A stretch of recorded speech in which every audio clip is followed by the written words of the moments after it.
He was the most successful submarine commander in American naval history, and the weapon that finally killed his ship was one he fired himself. There is a particular kind of cruel precision that war sometimes achieves that no novelist would dare put on a page. Too neat, too arranged, too perfectly designed to destroy exactly the one thing it should not have been able to touch. Richard O'Kane had survived things that killed most submarine commanders. He had taken his boat through 5 war patrols in some of the most heavily defended waters in the Pacific Ocean. He had attacked convoys in darkness at point-blank range. He had held his nerve while Japanese destroyers ran depth charge patterns directly overhead, close enough to crack the hull paint. He had made decisions under pressure that most men will never face in any context, and he had made them correctly, repeatedly, across months of combat that consumed lesser commanders and lesser crews without hesitation. He had sunk more ships than any other submarine commander in the United States Navy.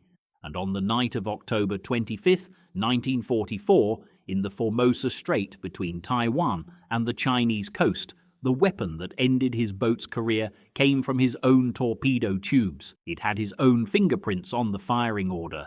He was standing on the bridge when it came back. Richard Hetherington O'Kane was born in Dover, New Hampshire on February 2, 1911. He was the kind of man who enters the naval service because the naval service is the precise institution built for what he is, not because it shapes him into something, but because it provides the structure and the mission and the machinery through which what he already is can operate at full capacity. He graduated from the United States Naval Academy in 1934 and spent the years before the war building the foundation of seamanship, navigation, and submarine operations that would eventually make him one of the most dangerous men the Imperial Japanese Navy faced in the Pacific. But before he commanded his own boat, he served under someone who taught him something crucial. Commander Dudley Walker Morton, known throughout the submarine force simply as Mush, commanded USS Wahoo, and O'Kane served as his executive officer. Morton was aggressive in a way that redefined what submarine warfare could look like. He did not merely intercept convoys, he hunted them. He used tactics that other commanders considered reckless and that Morton considered simply appropriate given the circumstances. O'Kane absorbed everything. When he finally received his own command in 1944, he took everything Morton had taught him and applied it through a tactical precision that was entirely his own. The boat he received was USS Tang, SS-306, a Balao-class fleet submarine commissioned in January 1944. She was brand new. He had approximately 8 months to make history with her. The first 4 patrols of USS Tang under O'Kane's command produced results that Submarine Force Headquarters in Pearl Harbor tracked with the particular attention reserved for commanders who are doing something genuinely exceptional. Tang was not simply hunting ships. She was finding convoys in the dark, closing to ranges that other commanders considered dangerously short, firing with a speed and accuracy that compressed the window of enemy response to almost nothing, and then extracting from the engagement before the escort response could organize effectively. O'Kane understood something about submarine combat that experience had refined into instinct: speed of decision, commitment once the decision was made, no hesitation between the moment of opportunity and the moment of action. By the end of 4 patrols, Tang had sent ships to the bottom in the waters around Japan, China, the Philippines, and the Central Pacific. The tonnage figures accumulating in her patrol reports were extraordinary.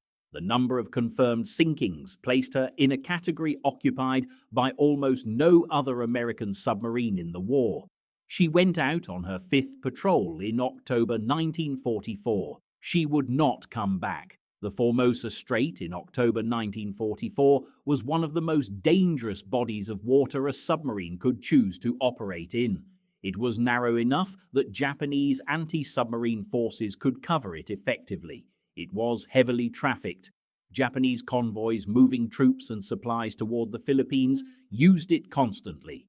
and by October 1944, Japanese convoy escort doctrine had improved considerably from the early war period when American submarines had operated with something close to impunity. O'Kane took Tang there anyway, because that was where the targets were.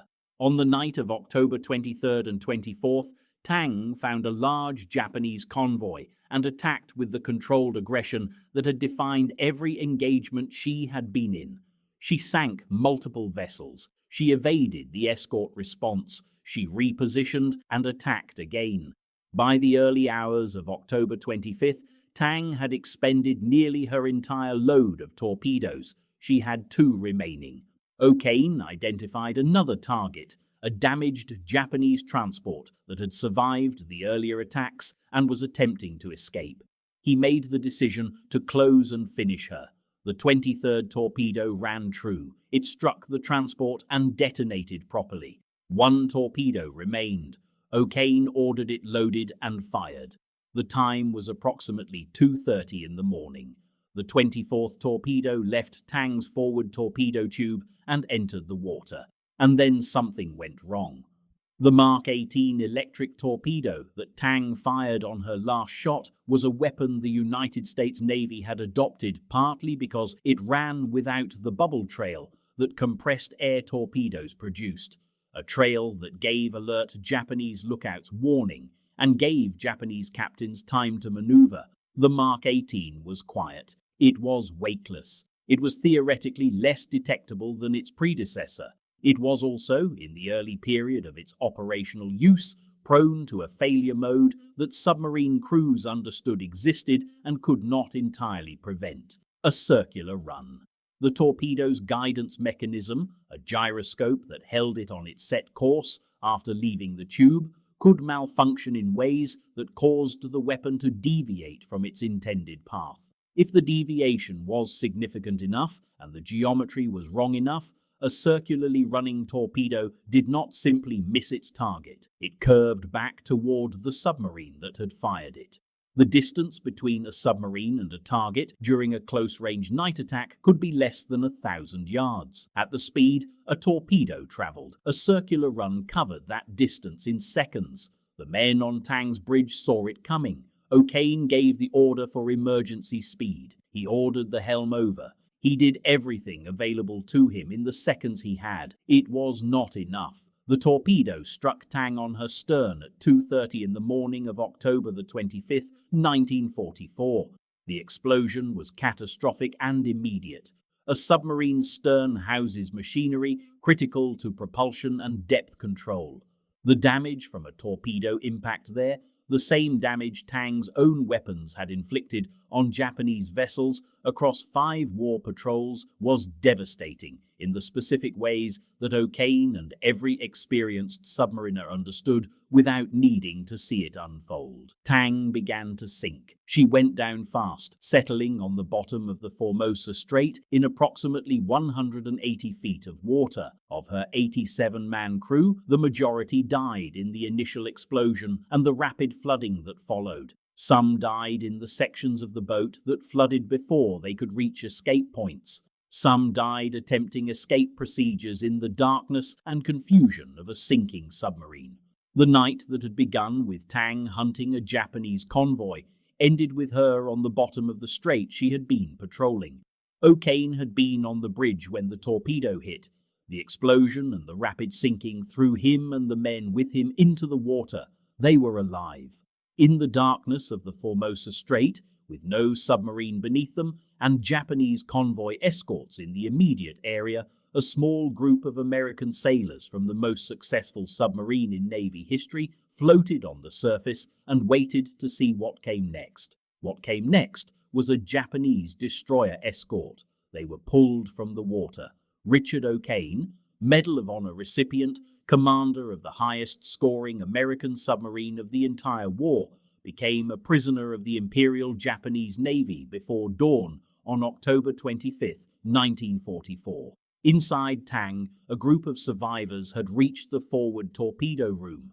The torpedo room in a Balao-class submarine was designed with a feature that became critically important in exactly this situation: a forward escape trunk that allowed personnel to exit the boat using a device called the Momsen lung, a rebreather that allowed a diver to ascend from depth without drowning. Tang was sitting in 180 feet of water. The escape depth for the Momsen lung was generally considered to be around 100 feet in optimum conditions. 180 feet was not optimum conditions. The men in the forward torpedo room, 13 of them, knew this.